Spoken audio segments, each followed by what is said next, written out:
I call the Leader of the Opposition. Thank you, Deputy Speaker. There is no more difficult or divisive issue than abortion. And when I say divisive, I don't simply mean that this issue turns parties and people against each other. It also divides us as individuals. Our feelings are torn when we try to balance the rights of women with the rights of unborn babies. The arguments on all sides of this debate are powerful, and they are highly emotive. If you cannot understand both sides of this debate, then you are not looking hard enough. If you are not moved by the arguments of both sides, you are not listening hard enough. But because this issue is so emotive and so personal, the discussion often descends into animosity. Deputy Speaker, I do not want to divide Queenslanders. I do not want to divide men and women. I want to bring people together, not drive wedges between them. I believe any government which decides to raise an issue as divisive and emotive as abortion reform should have a convincing and pressing case for doing so. But, Deputy Speaker, the government's case is weak. It argues that this bill is simply about decriminalising abortion in Queensland. The implication is that women in Queensland in 2018 risk punishment for having an abortion. That, Deputy Speaker, is simply not true. Women's rights are not under attack from the police or from the courts, and suggesting otherwise may stop some vulnerable women from seeking the help that they need. Terminations supervised by doctors and carried out for medical reasons are entirely legal in Queensland. That has been the law under both a Labor and an LNP government. As the Law Reform Commission report states, as many as 14,000 terminations are performed in this state every year. No woman has been convicted of terminating a pregnancy. And if vulnerable and desperate women were being dragged before the courts, well, I would be the first to defend them.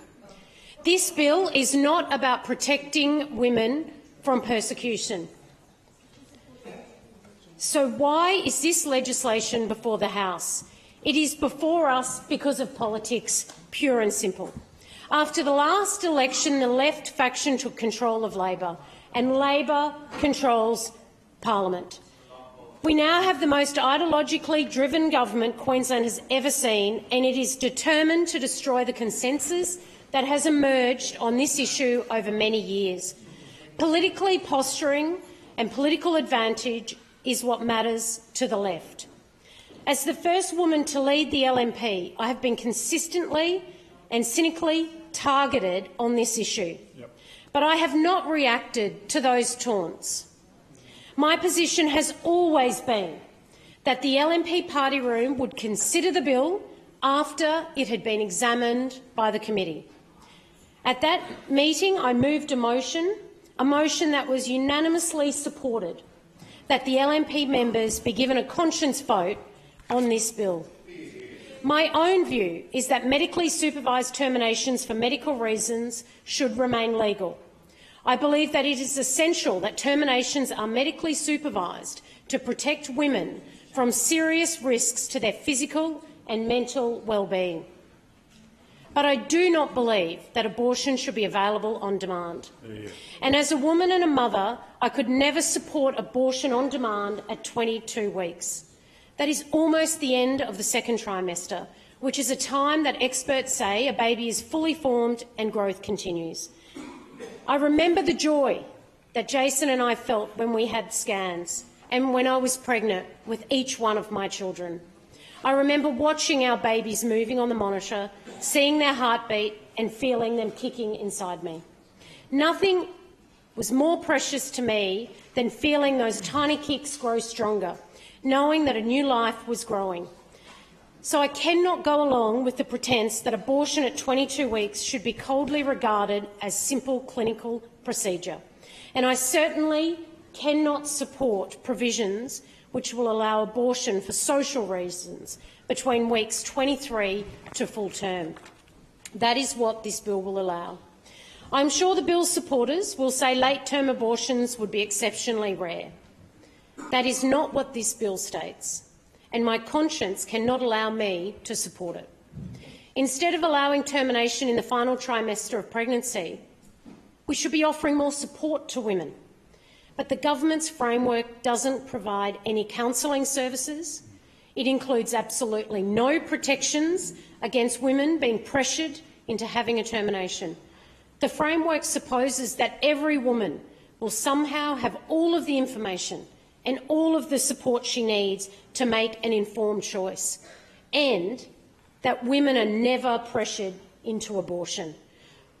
Those assumptions are wrong. This framework is flawed. This badly crafted bill seems to push women towards the terminations. Once taken, that decision can never be undone. Deputy Speaker, although I cannot support this bill, I am not in principle opposed to reform. I would support extra provisions for counselling and greater safeguards against abortion coercion. But they would require much wider consultation that has not been undertaken by this government. In fact, the consultation we have seen has been quite simply inadequate. It is unacceptable that this government has relied on the committee processes of previous private members' bills, bills which were not even debated in this House.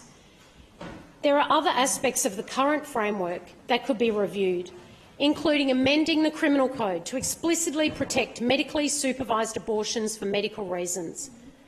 I have also been appalled by the conduct of some individuals around abortion clinics in Queensland. No one seeking medical treatment should be harassed or intimidated. However, there are serious questions about the validity and the appropriateness of the proposed access zones. A better approach would be to consider offences aimed at preventing harassment of anyone seeking medical support. In summary, Deputy Speaker, I believe this bill has been flawed from the beginning. Its aim has never been to help women, doctors or babies. Its aim has been to create a political wedge and sow division in our community. Sadly, it may just have that effect. Hopefully, it will never become law. I urge all members to think hard, carefully and calmly before reaching their own conclusions.